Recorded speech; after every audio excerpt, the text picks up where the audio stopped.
Hola queridos amigos, bienvenidos a mi Story Channel y a este video que pienso que les resultará interesante. Pero antes que nada quiero agradecer a quienes se han unido al canal.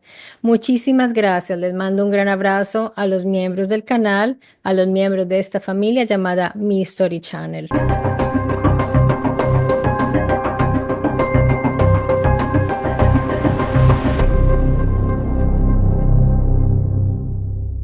En las arenas milenarias del sur de Mesopotamia, mucho antes de Babilonia, Egipto o Grecia, surgió una civilización que parecía haber caído del cielo. De hecho, en escritos sumerios encontramos la fórmula Nam Lugal An Sak Gi Gake. Puede traducirse como el reinado fue entregado desde el cielo a la gente de las cabezas negras. Y es que así se llamaban a sí mismos, la gente de cabezas negras, pero nosotros los conocemos hoy como los sumerios, inventores de la escritura, constructores de estructuras en forma de montaña, las cuales llaman sigurat, y autores de los primeros relatos sobre seres venidos del firmamento. Entre sus tablillas de arcilla se oculta un mundo fascinante, un lenguaje sin parientes, signos que parecen estrellas, armas y vehículos, al menos gráficamente o visualmente. ¿Se trata de simples símbolos religiosos o son las descripciones de algo más? Entonces, únanse a mí a este viaje para un análisis sobre el lenguaje, sobre los caracteres, los glifos, los pictogramas y los significados o posibles significados de algunas de las muchas imágenes que nos han llegado de los sumerios. Para los estudiosos, para la academia oficial, los sumerios son la primera civilización, ya que es la escritura más antigua que nos ha llegado. Son ellos y luego la Harappa, civilizaciones más antiguas, ya que, por ejemplo, en el caso de estos asentamientos encontrados, construidos en Göbekli Tepe, no tenemos una escritura, aunque hay una simbología y una posible protoescritura. Hay unos signos allí, pero no hay escritos, no han encontrado escritos en esa zona, de manera que no se sabe con precisión quiénes fueron los constructores de esas estructuras encontradas en Göbekli Tepe y Karahan Tepe. Así que hoy hablaremos un poco acerca del lenguaje sumerio y sobre todo del lenguaje visual. Y vamos a hacer un paralelo interesante entre los escritos y las imágenes que ellos, los sumerios, nos dejaron. Respecto al nombre que los mismos sumerios se daban originalmente, ya nos podemos hacer una pregunta. ¿Por qué se llamaban así? Hay distintas hipótesis al respecto. Algunos creen que se referían literalmente al color del cabello. Esto, digamos, esa posibilidad está. La otra posibilidad indica a un símbolo identitario, por ejemplo, que ellos tenían las cabezas negras, cabezas oscuras. Quiere decir que existían otros pueblos con cabezas claras, como los gutis o los montañeses. Entonces también está esta posibilidad. Otra opción que han propuesto los estudiosos es que podría ser una forma ritual o metafórica o incluso cosmológica, no estrictamente étnica. Por ejemplo, que usaran unos elementos distintos que hicieran que se vieran negras sus cabezas. Todo esto hay que tenerlo en cuenta y no se puede descartar. Cuando se nos habla respecto al pasado remoto de la humanidad, nos describen civilizaciones que fueron surgiendo lentamente, evolucionando a partir de aldeas y aprendieron con los siglos a construir, a comerciar, a escribir. Esto es lo que se nos dice generalmente. Pero al llegar a los sumerios, todo esto se derrumba. Se rompe con esa narrativa. Hacia el cuarto milenio antes de nuestra era, en un territorio que hoy pertenece al sur de Irak, aparece de pronto una sociedad ya plenamente estructurada. con ciudades, estructuras que hoy llamamos templos, administración, escritura, astronomía, con leyes y comercio internacional. ¿Cómo es eso posible? No hay un proceso de evolución local que pueda explicar ese proceso precisamente que tuvieron los sumerios. Las culturas anteriores, como la Ubaid y Uruk temprano, muestran un cierto desarrollo, pero no un desarrollo tal que pueda justificar ese salto cuántico en la organización social y tecnológica de lo que fue Sumer. Es como si un conocimiento externo hubiese sido entregado de golpe a manos humanas. Los sumerios hablaban una lengua que no se parece a ninguna otra lengua conocida. Esto ya es un fenómeno que no es normal o natural. No eran semitas ni indoeuropeos. Nadie sabe con certeza de dónde vinieron los sumerios. Obviamente esto permite pensar muchas cosas respecto a la escritura de los sumerios, a su lenguaje.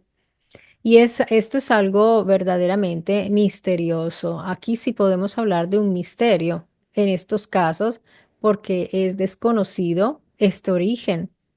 Algunos estudiosos sugieren que llegaron desde las montañas al este, otros desde la costa del Golfo Pérsico, pero no hay consenso, no se ponen de acuerdo, y si observamos sus propios textos, descubrimos algo aún más desconcertante.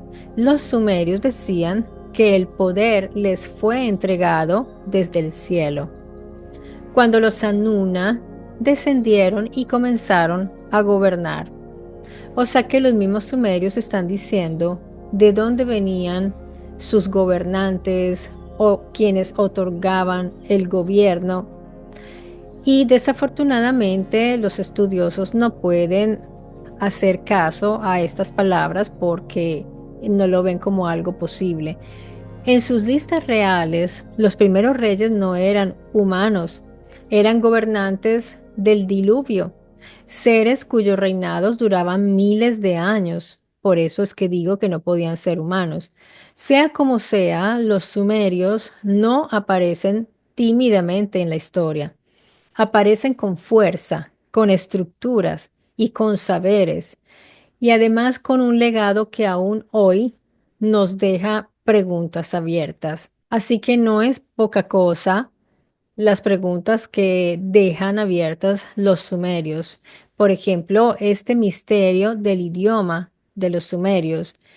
Entre todos los logros de los sumerios hay uno que sigue desconcertando a los lingüistas e historiadores, que es la lengua sumeria. Es el primer idioma escrito conocido de la historia humana. Pero lo que es más extraño aún es que no se parece a ninguna otra lengua. No es semita como el acadio o el hebreo, por ejemplo. Y tampoco es indoeuropea como el griego o el latín. No está emparentada con ninguna familia lingüística conocida. Es una lengua aislada. Esto significa que no tiene una lengua madre, ni siquiera hermanas ni hijas.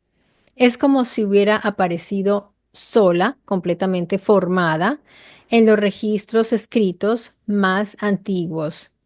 ¿Cómo es posible que la primera lengua escrita conocida ya tenga estructuras gramaticales tan complejas? Esto realmente, amigos, no es nada banal, es algo realmente sorprendente porque nosotros vemos los monumentos y vemos lo que está ahí como en superficie, pero en realidad la tecnología más grande y más misteriosa y extraña que todavía no han comprendido cómo pudo aparecer fue la lengua sumeria. ¿Dónde están esas etapas previas de formación? Y si no fue una evolución natural, sino una herencia entregada por alguien más. Yo sé que esta hipótesis o esta posibilidad no le gusta a los estudiosos oficiales. Siempre hay personas que se enojan porque empiezan a decir, ah, ya vienes tú con los extraterrestres. Y entonces inmediatamente descartan esa posibilidad de que una civilización avanzada haya venido y haya podido donar esto como lo cuentan justamente ellos mismos, porque eso es lo que ellos nos cuentan.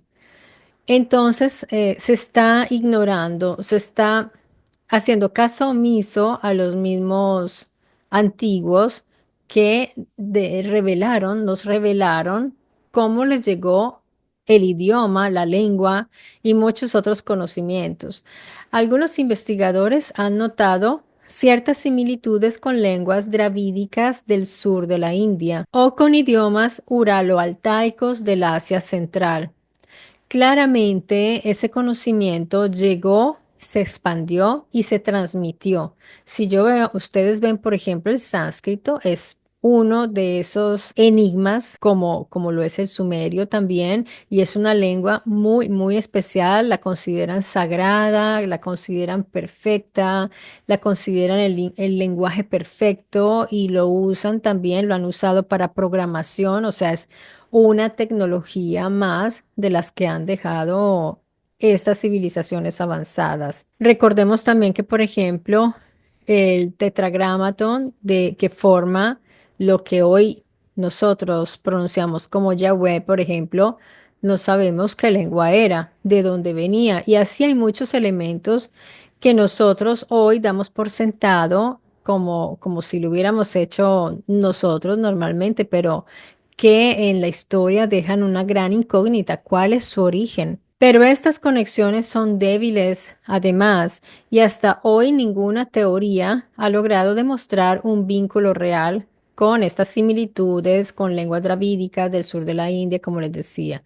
Puede que estén esas conexiones, pero igual no cambia lo que yo pienso, porque pueden estar conectadas o no, pero igual sigue estando allí esa pregunta, ¿cuál es el origen de estas lenguas? Lo curioso es que cuando los acadios comenzaron a dominar la región, adoptaron el sumerio como lengua culta.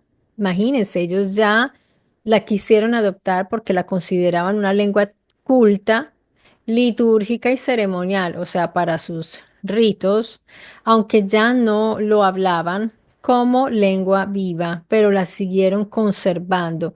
Es decir, que los acadios eran conscientes de que esa lengua no se debía dejar perder.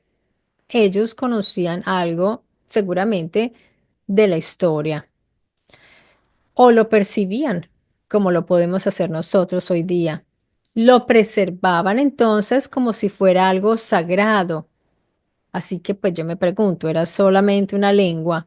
¿O también podría tratarse de un código, un sistema para registrar el conocimiento de seres que vinieron antes? Si ustedes ven las marcas que deja, por ejemplo, el cuneiforme, a mí me parece que eso también podría ser leído como por un escáner o algo, porque es algo tridimensional, o sea, eso es como, es un bajorrelieve, son unos bajorrelieves que inclusive como lengua del braille es perfecto porque una persona, un no vidente, es muy táctil esa escritura sumeria, es interesante porque si ustedes ven, es distinta a la egipcia ya es otra cosa. Estos códigos, estos simbolitos triangulares tan característicos y a veces son realmente unos relieves impresionantes en esas tablillas.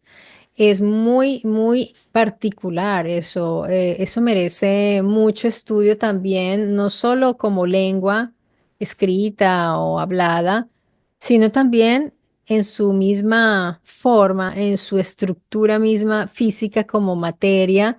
Es interesante y me recuerda como a esos códigos, estampas en relieve o bajo relieve y que pueden ser leídos por un láser, una máquina, un lector de algún tipo. No conocemos cómo eran las tecnologías, por ejemplo, de los Anunnaki, no tenemos ni idea cómo funcionaban. Cuando nosotros comenzamos a ver el sumerio no solo como una lengua, sino como una posible tecnología, una tecnología de la memoria, muchas cosas pueden cambiar y todo comienza a cobrar un nuevo sentido. Si el lenguaje sumerio ya es un enigma, su sistema de escritura no lo es menos. A diferencia de nuestro alfabeto, la escritura sumeria comenzó como una serie de dibujos, los famosos pictogramas, que son bellísimos, que representaban objetos en sí, ideas, acciones, son más gráficos, son más fáciles de asociar. Con el paso del tiempo, esos dibujos se fueron simplificando y esquematizando y los rotaron a 90 grados. No sé por qué realizaron esta rotación. Es curioso. Sería interesante saber por qué lo rotaron. Y así ya nace la escritura cuneiforme. Este es el desarrollo que va teniendo. Realmente el resultado final es muy sofisticado. Es una abstracción realmente de estos pictogramas y una sintetización total se vuelve mínimo, un grafismo minimalista también, algo bastante sofisticado, diría yo. Cada signo estaba formado por pequeñas cuñas, de ahí el nombre cuneiforme, del latín cuneus, o sea, cuña. Pero detrás de esas formas aparentemente simples, hay todo un universo visual. Los pictogramas más antiguos de la fase Uruk del siglo IV, alrededor del 3300 antes de la era común, muestran objetos como estrellas, barcos, herramientas, estructuras o templos, alimentos y hasta estructuras aéreas. Sí, amigos, es interesante porque en estos pictogramas ya nos deja ver ese universo tan conectado de los sumerios en su vida con lo que es la astronomía en sí, con los astros, con el cielo, con los cuerpos celestes, con los fenómenos celestes y con el transporte, con los vehículos. Los vemos representados como naves, o sea, barcas, o simplemente vehículos, porque allí los ponen como conformitas, semicírculos y parecen barcas, lo que ellos pues sabían y conocían que eran sus barcas, pero muchas veces las ponen elevadas, que vuelan. Y todos sabemos que una barca no vuela. Entonces, por eso podemos hablar aquí de naves y de objetos aéreos. Lo más intrigante es que ciertos signos parecen formas técnicas o tecnologías, realmente parecen, tienen formas tecnológicas. Podemos ver cosas muy parecidas a turbinas, a lanzaderas, hay artefactos alados, rayos, antenas también, o sea, podemos asociarlo con una serie de objetos tecnológicos y algo que me llama a mí mucho la atención es que se repite mucho esa forma como de esa forma como de una flecha, pero que más se parece a un cohete. O sea, eso se va a repetir muchísimo en los pictogramas y no deja de ser interesante. Claramente ustedes me pueden decir, Marta, pero lo estás viendo en clave moderna, no sabemos porque no sabemos en ese tiempo si hubo tecnologías similares a las que nosotros hoy tenemos, sea porque hubo una humanidad que alcanzó a evolucionar y hubo otras civilizaciones que alcanzaron a desarrollar tecnología y tuvieron contacto con ellos, o efectivamente eran individuos que venían de otros lugares del cosmos, lo podemos decir abiertamente como lo decían los sumerios, y pertenecían a unas categorías distintas de vida inteligente, eran distintos y ya lo vamos a ver, y ellos los representaban de esa manera en sus tablillas. Así que eso del moderno, yo no lo veo ya así, porque para mí la historia no es una línea derecha que vaya atrás hacia adelante. Esto ya ya digamos que lo dejé a un lado porque me doy cuenta que antes de nosotros, como lo dice Max Caranzano, prima di noi, antes de nosotros hubo otros. Así que esto ya es, para mí es un hecho, pero aquí en el canal voy a tratar de poco a poco irles trayendo las evidencias de esto. Por eso no lo digo hasta que no lo pueda yo demostrar. Se trata simplemente entonces de estas analogías modernas o lecturas modernas. Demos una mirada más a fondo a esto. La escritura sumeria fue usada para leyes, economía, astronomía, medicina, ritos cultuales y para ritos cultuales era el servicio a estos individuos distintos y para transmitir los decretos sagrados de los Anuna. Y en ese contexto, cada signo podría esconder más de lo que parece aparentemente. Tal vez, como algunas tradiciones han dicho, escribir era un don entregado a los humanos desde el cielo. Entonces ya habíamos visto que el poder le llega a los reyes desde el cielo. Aquí nos están diciendo que las tradiciones, como la escritura, también llegó desde el cielo. Me vienen en mente las imágenes yo sé que no tiene nada que ver y puede ser que parezca algo extraño lo que voy a decir. Pero a mí me gusta ir como expresando lo que me va viniendo a la mente, porque esta mañana me desperté con las imágenes de los paquetes que lanzaban desde los aviones ahí en Gaza, mandando las mercancías con alimentos como los cargo. ¿Se acuerdan el culto al cargo? Solo que los gazatíes ya saben que esto viene de los militares. ¿Y qué les está llegando del cielo en ese momento? Les está llegando ayuda, les está llegando alimento. Los cielos son un medio donde no solamente nosotros nos hemos transportado y hemos hecho llegar cosas buenas de ayuda y también cosas malas como las bombas y la muerte a otros pueblos. De ahí, del cielo, ha llegado muchas cosas y los sumerios nos dicen que en el cielo, en ese cielo, y cuando hablan del cielo, están refiriéndose seguramente a más allá de nuestra atmósfera terrestre, les llegó también la escritura. Entonces, a primera vista, los signos cuneiformes pueden parecer simples marcas geométricas, estrellitas, triangulitos, rectangulitos, cuadrados, pero seguramente no es así. Cuando las observamos con más detenimiento y sin filtros impuestos por la academia o por los oficiales, algunas formas despiertan asociaciones realmente sorprendentes y a mí eso me sucede muchísimo.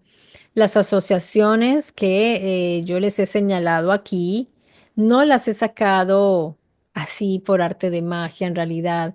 Yo suelo hacer lecturas paralelas, tanto de la iconografía, de los distintos soportes que podemos encontrar a disposición, como lo son los sellos, por ejemplo, las mismas tablillas, los grabados, los pictogramas y también los escritos. La correspondencia entre estos escritos y estas imágenes, pues, como es de esperarse, es evidente, porque mientras ellos narran en sus escritos estas épicas y estas, estas crónicas de guerras y de sucesos tan impresionantes e importantes, en sus imágenes, en los sellos, que para ellos era un elemento esencial, también lo están contando, lo están narrando. Entonces es coherente cuando se lee desde una mirada obviamente abierta a otras posibilidades distintas a las académicas. En los relatos sumerios, los luminosos descendían en naves, surcaban los cielos y portaban armas que destruían montañas y evaporaban ríos. Ninurta usaba un arma de múltiples cabezas que respondía a su voz. Este arma la hemos visto, hay varias armas interpretadas en las imágenes sumerias. Enlil controlaba la tempestad, recordemos, y los textos hablan de barcos celestiales con rutas fijas en el firmamento. A veces el signo para estrella, es decir, dingir, aparece junto a otros símbolos que evocan dirección, propulsión, fuego o descenso. Esto es clarísimo. Estos son, podríamos estar hablando de una escena, por ejemplo, de una exhibición de aviones militares. Los estudiosos oficiales atribuyen cada signo a un dios, como los llaman ellos, ¿no? En cambio, yo pienso que cuando se representa un dingir junto a un astro, como vemos a menudo, en realidad se está representando es su lugar de procedencia, su origen. Y ese astro, sea una estrella, la luna, un planeta, es su lugar de origen.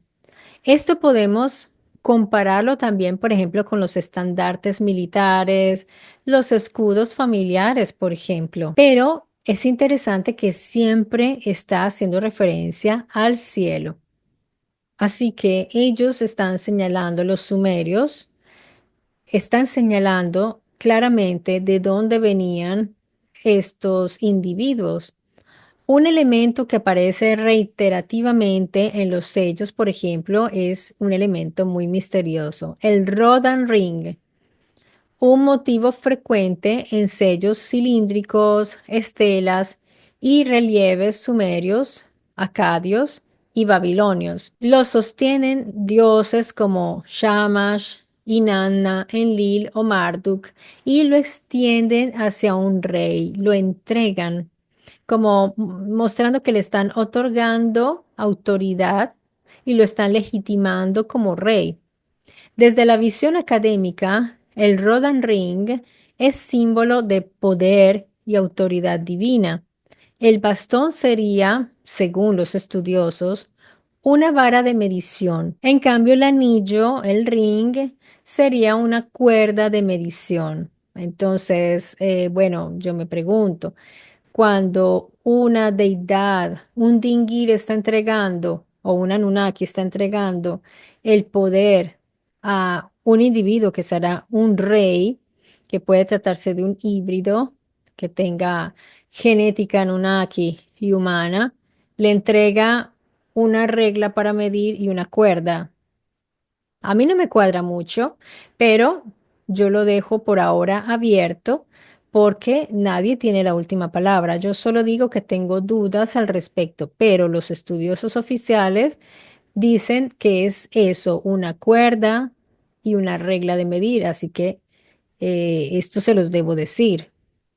Pero los investigadores independientes, que van por otro lado, piensan que se trataba de unos objetos de otra naturaleza.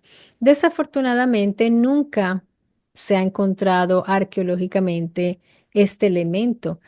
Y esto me llama mucho la atención porque pues igual han encontrado muchas tablillas, han encontrado los lugares llamados templos de estos Anunnaki, por ejemplo, el templo de Ninurta, ya los han encontrado y nada, no encuentran este objeto. En Egipto, por ejemplo, encontramos un objeto muy similar también.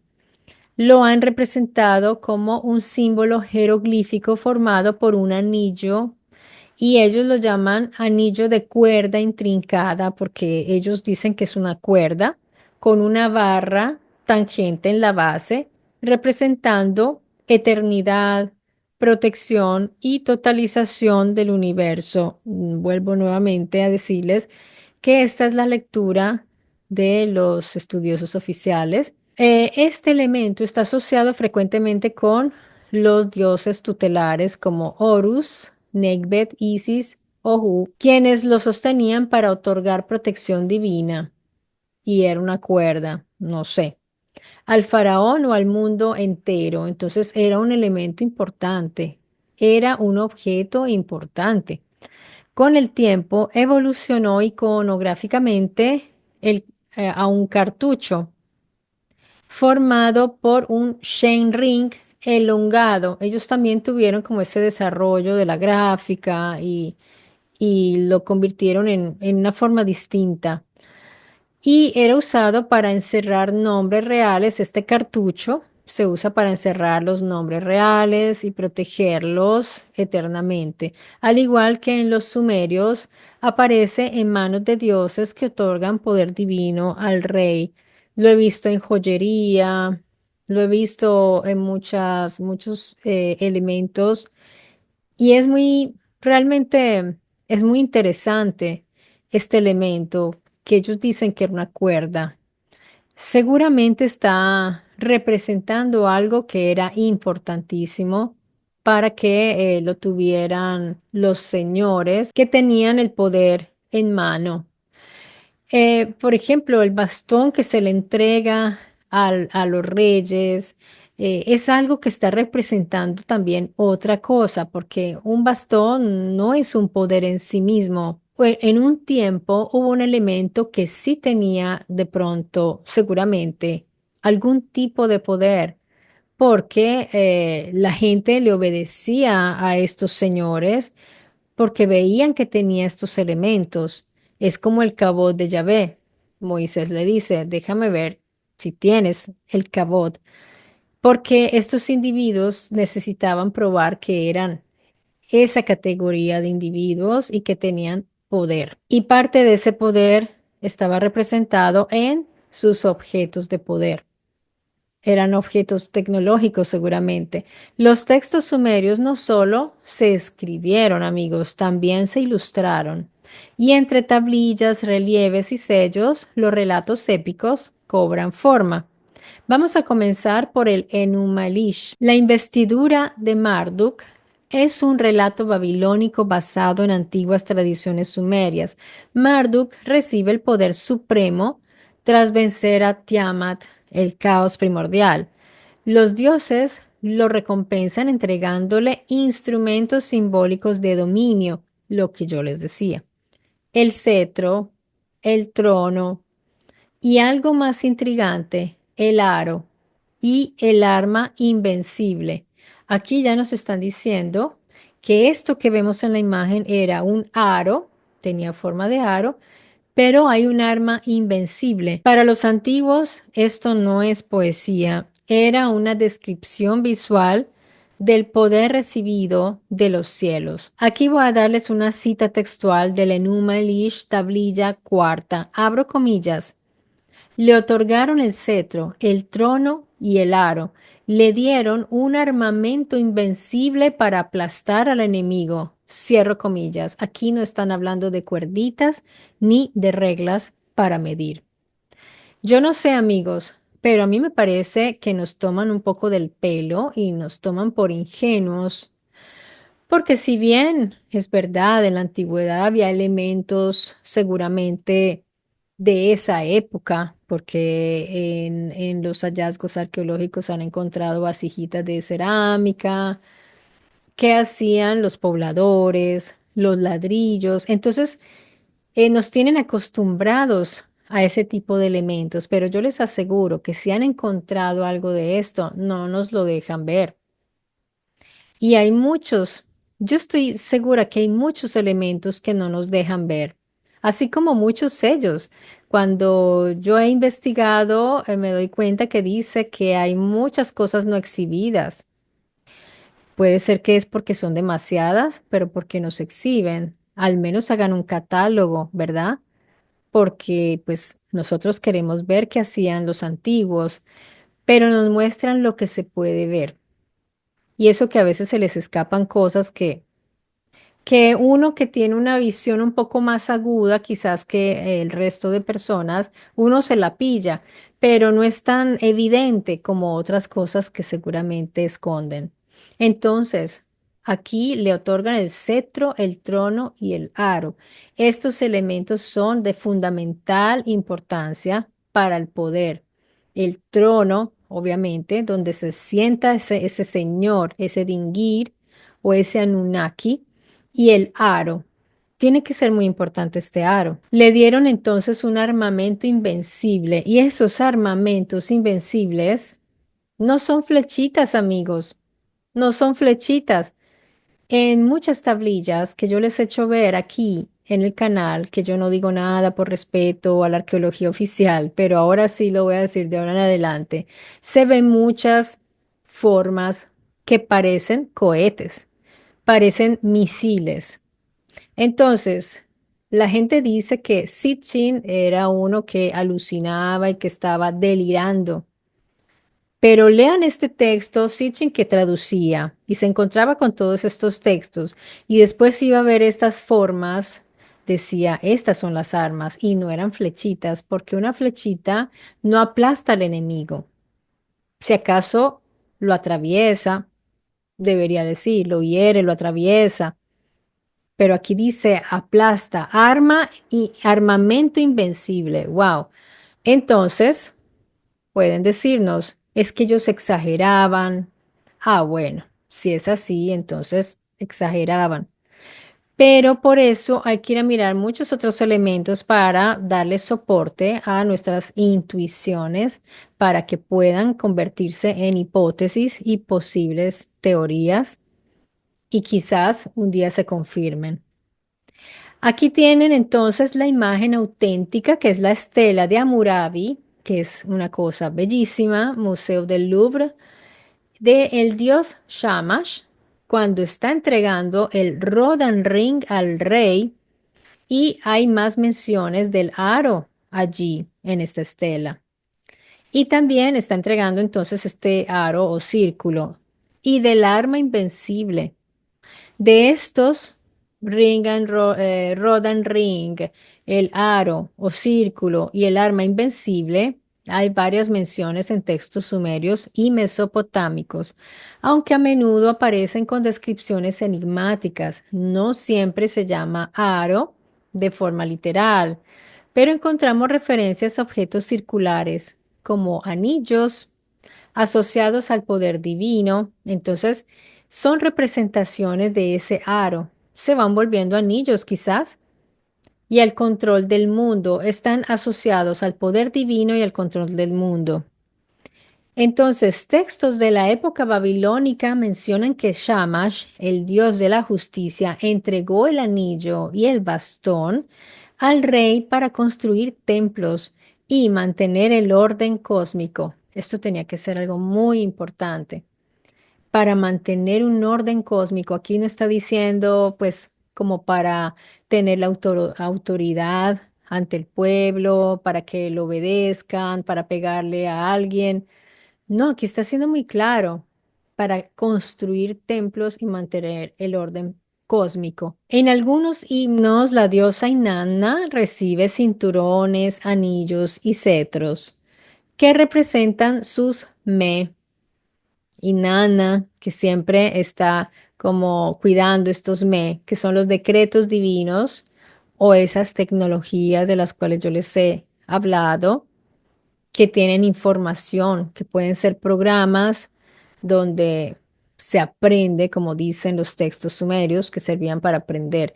En el texto Descenso de Inanna al inframundo se mencionan objetos, seguramente, perdón, porque aquí dice descenso de Inanna al inframundo debe ser al Kur, pero ya de entrada lo traducen inframundo. Seguramente es el descenso de Inanna al Kur y que ya hemos visto que el CUR seguramente existe y ya les he hablado de su posible ubicación. Se menciona que allí hay objetos de poder en forma de cinturones y joyas circulares que le dan autoridad a ella. Esto de las joyas y de estos elementos me recuerdan algunos elementos que vemos en los Cohen hebreos, por ejemplo, el efod con estas piedras. Todo esto está seguramente, es una reminiscencia de un objeto de poder, un arma o un objeto de comunicación, pienso yo. Si no era en sí mismo el objeto, podía ser como un recuerdo de ese objeto. Les vuelvo a repetir, esto se ha visto ya, por ejemplo, en el culto al cargo Ellos hacían objetos que se parecían a los aviones, a los radios de comunicación de los soldados, los hacían en madera.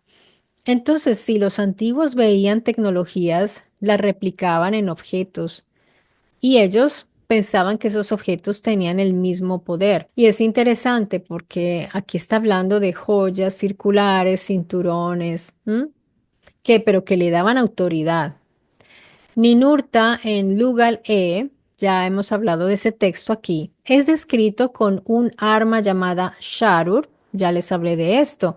Sharur, que transliterado, a veces como Sar-Ur, significa literalmente triturador de miles o despedazador de ejércitos. Era un arma con un poder aplastante, un poder muy, muy fuerte y que responde a la voz de Ninurta y emite un poder devastador, como ya les decía. En otros relatos, Marduk recibe de los dioses un arma irresistible antes de enfrentar a Tiamat. Este armamento se asocia al Rod en Ring, aunque en el texto se describe como una red, arco, flechas y rayos. Entonces, se describe de maneras distintas. Y les vuelvo a recordar que estas flechas, pues en los sellos que son diminutos, se ven como flechas, pero muchas veces son tan altas o más altas, más grandes que los personajes del sello. Entonces, bueno, es curioso. Y me detengo un instante porque como ya les mencioné en la tradición egipcia, entonces también había un aro, ¿verdad? Ya les había hablado de ese aro que ellos representan y que los oficiales dicen que era en cambio una cuerda. Ese aro hoy día se dice que era como un aro de la fortuna. Recordemos que muchos elementos que tenían un poder que beneficiaba de alguna manera, es tomado como un objeto de la fortuna. Nosotros constantemente estamos resignificando cosas que existieron y que tuvieron una tarea o misión distinta, pero lo resignificamos como símbolo y le damos un significado que nosotros percibimos que nos va a proteger, nos va a beneficiar. Eso lo hemos visto bastante. Quizás no es muy buena la comparación, pero en el caso de la cruz, por ejemplo, la cruz hoy día se resignifica la cruz como un objeto de protección, aunque en realidad era un objeto de tortura. En realidad era el objeto con el cual pues asesinaban a los que se rebelaban contra el sistema de algunos poderes y de algunos gobiernos.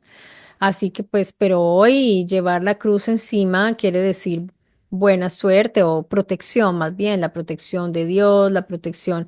Y recordemos que hay otras cruces también, está también el Ankh, que también es tomado como un objeto de buena suerte, pero tengamos eso en cuenta porque en realidad lo que hay detrás de esos objetos que nos colgamos como cositas, como joyitas o que tenemos por ahí, en realidad en su origen era algo mucho más importante y con un significado distinto. Y aunque ambos símbolos, tanto el anillo de poder o de buena suerte egipcio como el aro o anillo de poder sumerio se parecen, tenemos que tener en cuenta que surgieron en contextos culturales distintos, pero pudieron ser el mismo elemento en dos culturas distintas. Quizás los egipcios copiaron a los sumerios o lo pudieron haber heredado de los sumerios con el tiempo, estos objetos llamados objetos de poder. Así que no lo podemos saber, pero en realidad hay una gran semejanza y correspondencia también. Recordemos que hay contacto comprobado, aunque indirecto, entre Sumer y el Egipto predinástico, especialmente en la fase Nakada II. Por ejemplo, se han encontrado en Ábidos y Hieracómpolis algunos objetos mesopotámicos como vasijas, sellos y técnicas de irrigación. Entonces, algo sí se pasaba de un lugar al otro, lo que sugiere influencia oriental temprana. Algunos investigadores como David Roll o Robert Bauval han sugerido que ciertas ideas como el Duat, el Ka o los símbolos del poder real pudieron derivar en parte de ideas mesopotámicas anteriores.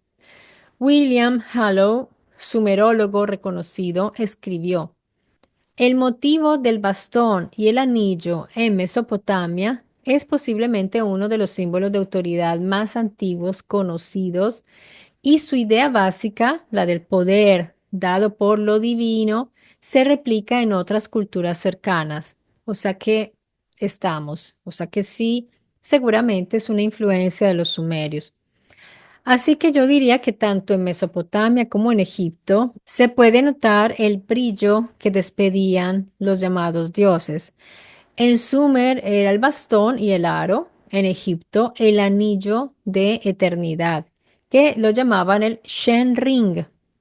Luego tenemos la lista real sumeria, amigos, que son los reyes del cielo, uno de los documentos más desconcertantes de la historia antigua. No solo enumera reyes y ciudades, también afirma que el reinado descendió del cielo y que los primeros reyes vivieron decenas de miles de años. Ahora les voy a leer una cita textual. Esta es la lista real sumeria, tablilla del Welt Blundell. Abro comillas. Después de que el reinado descendió del cielo, el reinado estuvo en Eridu. Alulim se convirtió en rey. Gobernó 28.800 años. Cierro comillas. Entonces, el hecho de que fuera un documento administrativo y no literario hace más impactante su contenido, ya que los sumerios lo trataban como un registro histórico y no como hoy día los sumerólogos, como un texto mitológico o al menos mixto. Y tenemos el texto sumerio Lugal-e, que nos presenta Ninurta, el dingir armado. En el texto catalogado como poema ético Lugalé, el dios Ninurta combate a una criatura monstruosa llamada Asak. No lo hace con espada ni lanza, sino con un arma que responde a su voz y lanza rayos destructores, la Sharur, como ya les había dicho. Tras la batalla, reordena las piedras mágicas. Recordemos que ya les hablé de esto de las piedras mágicas, que es otro misterio muy enigmático en estos textos, cada una con un nombre y función. Ahora les cito textualmente una línea de Lugal-e. Abro comillas. Ninurta desató el rayo. El arma respondió a su palabra. Asak se desintegró como la niebla. Entonces, queridos amigos, indudablemente cuando las palabras antiguas se encuentran con imágenes auténticas, no son fakes, algo cambia. Los textos sumerios nos hablan de reyes del cielo, armas que responden a la voz, e individuos luminosos que otorgan objetos de poder. Si estos textos fueron preservados en tablillas, grabados en sellos y ofrecidos como verdad por los primeros escribas, entonces la historia oficial debería aceptarlos como historia. Así que yo les vuelvo a reiterar, amigos, lo que pienso sobre los sumerios, realmente, como bien los llamaba Sitchin, el pueblo de los cohetes llameantes o flameantes. Realmente ya sé por qué les decía así, porque es que constantemente ellos en sus grabados, en sus sellos, nos están recordando esa historia de sus orígenes, de los orígenes de sus señores Dingir, de sus Anunnaki, y nos están contando siempre, nos están mostrando los cielos, las estrellas, estaban muy conectados con las estrellas y era un pueblo con una escritura estructurada, un lenguaje ya muy estructurado y complejo,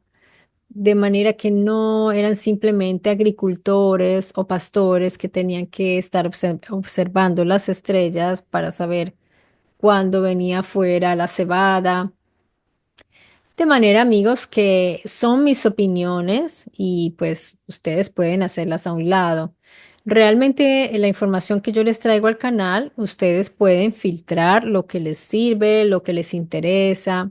No se trata de imponerles mis opiniones o las opiniones de los autores que traigo al canal. Absolutamente. Yo los traigo para exponerles otros, otras narrativas distintas, porque de otra manera, miren, canales de corte arqueológico hay muchísimos en YouTube y muy buenos y muy interesantes y les sugiero que los vean porque entre más ustedes conozcan la historia oficial, más van a tener bases también para tener interrogantes, para hacerse preguntas y para después, sí, ir a buscar alternativas que no sean simplemente hechas por la imaginación de alguien que está alucinando, sino por alguien que investiga y que compara y que les puede traer soportes de todo esto. Así que yo espero que les haya resultado interesante y seguiremos conectados porque les voy a seguir trayendo interesantes informaciones.